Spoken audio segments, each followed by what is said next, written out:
Assalamualaikum warahmatullahi wabarakatuh. Kembali lagi saya akan mempresentasikan tugas Technopreneurship, yaitu tugas 2 dari Prodi Ilmu Komputer Universitas Hasanuddin tahun 2019. Perkenalkan, nama saya Andi Erik Darmawan, NIM H0711911031 dari Prodi Ilmu Komputer Universitas Hasanuddin tahun 2019. Saya akan membahas tentang dari mana bisnis besar dimulai. Dari mana bisnis besar dimulai? Jadi, sebenarnya apa yang kita butuhkan dalam memulai sebuah bisnis? Apakah modal? Bagaimana jika saya ingin berbisnis tapi tidak punya modal? Apakah sebuah modal merupakan kunci utama untuk memulai sebuah bisnis besar? Jawabannya salah, keliru.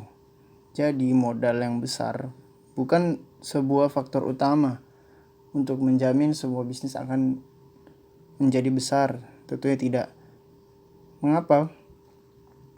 Contohnya apabila saya berikan 500 juta saat ini, kemudian Anda akan menjalankan bisnis, apakah akan menjamin bisnis Anda akan menjadi besar? Tentunya tidak. Tidak ada jaminan. Lalu apa saja sebenarnya modal? Apa saja hal-hal yang diperlukan untuk memulai sebuah bisnis besar? Tentunya bukan kantor ataupun tempat. Tentunya bukan dari situ. Bukan pula dari uang atau dana yang banyak. Tidak. Mari kita lihat fakta berikut.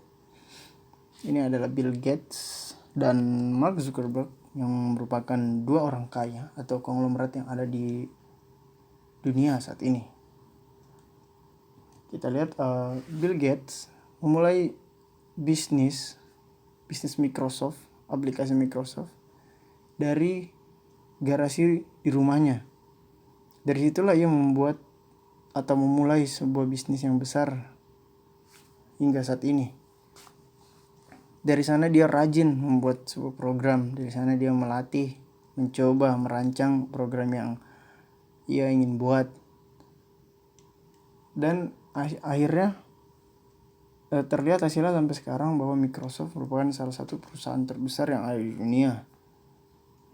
Faktor selanjutnya, Bill Gates merupakan seorang yang berasal dari keluarga yang tidak terlalu berada alias sederhana, ataupun bisa juga disebut keluarga yang minus. Yang kedua itu adalah Mark Zuckerberg. Bahkan ia memulai bisnis dari kos-kosannya. Ini semua berawal ketika ia rindu dengan teman-temannya. Kemudian dari kerinduannya tersebut ia membuat sebuah aplikasi.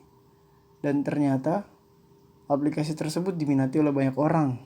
Hal ini karena ia dapat membaca keresahan masyarakat, itu juga ingin bertemu dengan teman-temannya, sehingga dari sinilah Facebook bisa berkembang dengan pesat hingga saat ini. Lalu sebenarnya apa modal sesungguhnya dalam memulai sebuah bisnis yang besar? Jadi yang pertama itu adalah keberanian. Bob Saudino pernah berkata, sebaik-baiknya bisnis adalah yang dimulai, bukan ditanyakan terus. Jadi apabila kita tidak memiliki keberanian, lebih baik bisnis tersebut tidak usah dimulai atau tidak perlu ada. Keberanian sangatlah penting untuk memulai sebuah bisnis. Ini merupakan hal pertama yang harus kita miliki untuk memulai sebuah bisnis yang besar. Yang kedua, teknologi. Seperti yang kita tahu, teknologi saat ini berkembang sangat pesat. Dari yang awalnya sangat sederhana sampai sekarang sangat kompleks. Untuk itu, kita harusnya memanfaatkan teknologi yang ada dalam berbisnis. Contohnya mungkin kita dapat memasarkan produk di internet ataupun mencari info-info yang ada di internet. Dan juga dari sana mungkin kita bisa membuat sebuah aplikasi yang canggih. Dari situ kita dapat memanfaatkannya untuk menjadi sebuah bisnis yang besar tentunya. Yang ketiga, product knowledge. Jadi apa itu product knowledge? Itu adalah Anda harus menguasai produk yang akan Anda pasarkan.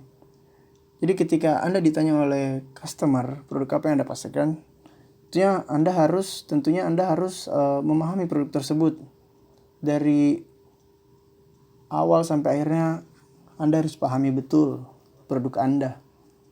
Jadi customer akan lebih percaya dan tentunya akan yakin untuk membeli produk Anda. Kemudian bangunlah jalur distribusi.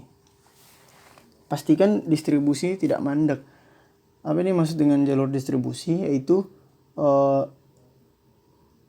supplier dan customer. Jadi di antara supplier dan customer harus seimbang. Tidak ada yang macet istilahnya. Jadi contohnya ketika ada customer yang memesan, dari pihak supplier tidak boleh macet. Karena dari kemacetan ini akan tentunya merusak jalannya bisnis. Jadi harus seimbang jalur distribusi ini. Kemudian supplier base and customer base. Ini lanjutan dari poin keempat. Kita harus membangun kepercayaan dengan supplier dan customer. Dengan terbangunnya kepercayaan ini, tentunya akan membuat supplier dan customer kita menjadi loyal dan tidak akan menggonta-ganti langganannya. Jadi akan terbangun kepercayaan sehingga dapat terbentuk bisnis yang stabil, dapat terbentuk hubungan yang stabil antara kita dan supplier kita dan customer base kita. Yang keenam itu konsumen tetap. Dengan adanya kepercayaan yang dibangun, dengan adanya loyalitas yang dibangun dengan supplier dan customer, ini akan menimbulkan atau adanya sebuah konsumen tetap. Dengan ini akan membuat keuntungan akan lebih stabil. Mungkin kemungkinan untuk meruginya akan kecil tentunya. Kemudian dengan keuntungan yang stabil ini, selanjutnya adalah tempat. Tempat ini dimaksudkan untuk mengembangkan bisnis yang lebih besar lagi. Yaitu dengan tempat ini diharapkan dapat terbuat inovasi-inovasi yang baru, terbuat ide-ide baru untuk mengembangkan produk yang sudah ada. Jadi tempat merupakan hal terakhir. Jadi yang pertama itu keberanian, kedua teknologi, ketiga produk knowledge, 4 bangun jalur distribusi, 5 bangun kepercayaan dengan jalur distribusi Anda. Hal itu akan membuat sebuah konsumen tetap. Yang terakhir, Anda bisa membuat sebuah tempat atau kantor untuk bisnis Anda dan mengembangkannya di sana. Itu merupakan modal yang sesungguhnya untuk menjalani atau memulai sebuah bisnis yang besar. Sekian presentasi tugas Technopreneurship saya. Semoga bermanfaat. Mohon maaf atas segala kekurangannya. Wassalamualaikum warahmatullahi wabarakatuh.